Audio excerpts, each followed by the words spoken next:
hundreds of Hmong people gather for the biggest event of the year, the New Year celebration. People gather from cities all over the state to watch talent shows, beauty pageants, and to eat traditional Asian cuisine. The younger generation come to meet new people, and the older generation meet up with friends and family. But none of these people would be here, in the US, if it weren't for one man, General Vang Pao. General Vang Pao, born December 7, 1931, is the former Major General of the Royal Lao Army. As a teenager, he fought the Japanese in World War II and fought alongside the French against the North Vietnamese Communist Party. In the Vietnam War, the Americans needed to station troops in Laos, but the country was neutral at the time and would not allow troops to be stationed. But communist soldiers were coming in fast along the Ho Chi Minh Trail. So in 1961, Bill Lair, a CIA agent, hired Pao to lead a covert war in Laos. Vang Pao did not hesitate to accept Lair's offer. Give him weapons and he'd fight. Lair called him a soldier's soldier. Pao was an honored and revered figure in the Hmong society. He attracted the attention of the CIA because of his intelligence and courage. He was always the last to leave the battlefield and was also known as the man who skimmed death for his many near-death incidents. He was an inspirational man who mixed pride, fear, and patronage into the speeches given to the many villagers who were willing to follow him into the covert war. He was a man of unity, having taken many wives from different clans to unite them as one people. Pao and his many soldiers fought the Vietnamese Communist Party and rescued downed American pilots along the Ho Chi Minh Trail. If it were not for the Hmong, those American pilots would have been captured, tortured, or even killed by the communist soldiers. Pao and his Hmong soldiers had trust in America. They thought their allies would be with them every step of the way. They were wrong.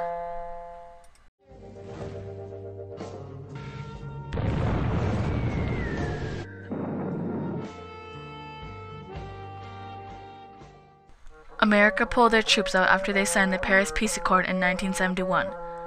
Pao was in terrible danger for leading the covert war and was asked to leave along with the American troops, but he was reluctant because his people would be left behind. CIA agent Bill Lair talked him into leaving because of the dangers of the newly communist Lao government.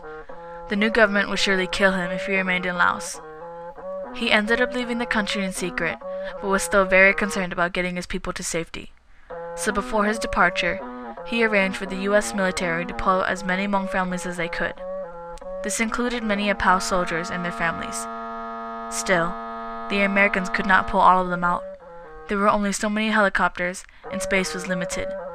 They needed to pull out as soon as possible to avoid being discovered. This left many Hmong families in Laos to face the government for their actions.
Today, 30 years after the war, Pao is still seen as a respected man and an inspirational figure even in the U.S. Associating with civic leaders, military officials, and members of the Congress, he is a well-liked man, though his legacy is in doubt. Because of General Vang Pao, tens of thousands of Hmong were able to immigrate to America. Today, more than 320,000 Hmong reside in the U.S., nearly 60,000 of them in Minnesota. Because of him, many Hmong were able to escape persecution, torture, and death. Because of General Vang Pao, many Hmong people are safe. We were the lucky ones. But 75,000 to 100,000 Hmong still reside in Laos, forced to face the terrible reality of persecution and death. 30 years of war, persecuted and scorned. Behind enemy lines, a small child is born. What will he live for? Fighting for the rest of his life. Gunshots, chemical bombs will slice with a knife. Shrapnel within flesh, children poisoned to death. Defend the villages, soldiers killed in combat. A contract that's been cracked, split up in attack with no tracks. And they only fight back for survival reasons. And they wish to the sky for the will to keep breathing. The jungles are a prison, scarred into our visions. Now I want you to listen, cause our people have risen, starving for any meal. They kept it concealed, their blood spills all over the rice fields. For real, a tragic massacre of tears and emotions that can flood the Mekong River to be an ocean. Our people are suffering. On June 4th, 2007, General Vang Pao was arrested and charged with being the mastermind of a plot to violently overthrow the Lao government and going against the Neutrality Act from 1971. The plot included nearly $9.8 million worth in weapons, 9 other men, and to reduce buildings into piles of rubble. These are allegations only. The government has yet to prove that the general is actually guilty of these things. He is now on bail, but under terms must be confined to his home and is only allowed to speak with family and lawyers. Prior to his arrest, Pao was to have an elementary school in Madison named after him. After his arrest, the school faculty decided to drop his name from the new school because he was seen as a terrorist, and that by naming the school after Pao, they'd, quote, be subjecting the community and the city to serious embarrassment. Many agreed with the school board. They said he was a terrorist for plotting to bomb the Lao government and attack the soldiers. But you should consider the facts.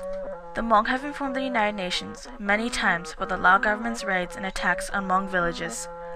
They told the UN about bombings, attacks, rapes, abuses, and countless assaults on the Hmong and their villages.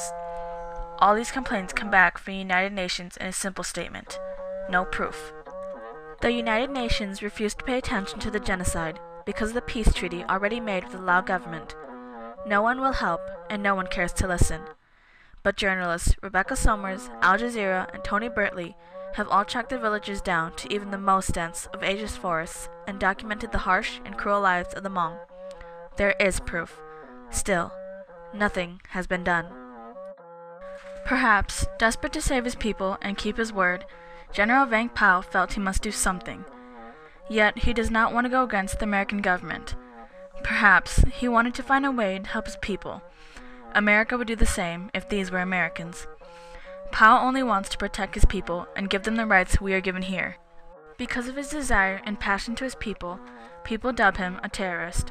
The Lao government wants him arrested, and since the US government wants to keep peace with Laos, it may play a part in Pao's arrest. Vang Pao is a righteous man. He always was and always will be. After helping many Hmong flee to the US, he helped them to obtain an education and to cope with the new ways of life in America. He is not only Lao's greatest general, he is also savior to the downed American pilots shot down during the war. He is the Hmong's greatest hero. Vang Pao is my greatest hero. He is the very reason that me, my family, and many of my friends are able to live a safe and comfortable life here in the US. His legacy, his courage, bravery, and compassion lives through us, his people. The general is innocent of the charges that have been brought against him. He's a hero for all Hmong and for all Americans. The lives he saved, the American lives in particular, that he saved in Vietnam and Laos, are a debt this nation can never repay to General Vang Pao.